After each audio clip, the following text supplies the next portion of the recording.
咱国的陪病文化存在真久，陪病者加请照护人员必须要负起病人日常的照顾。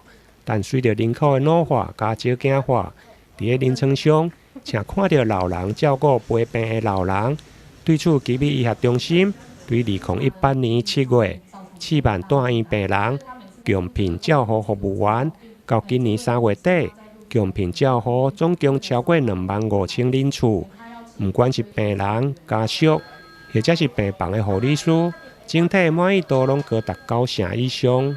因为我们原则上就是陪病是只留一位陪病者在医院照顾。那有些家属他其实因为也需要平常的也需要上班，所以其实也不方便请假到院照顾。那医院目前就是有提供共聘这样的制度。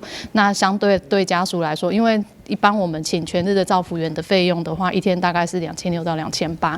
那目前医院有提供共聘照顾1对4的话，他们全日的自付的照护费用只要1300，所以对家属来说，相对是减轻了相当多的负担这样子。对，那因为住院期间也有共聘照服员的帮忙，那所以其实家属对病人在院的照顾也是觉得蛮安心的这样。这项共聘病房的照护服务，对原先1对1的照护员一天要2400块。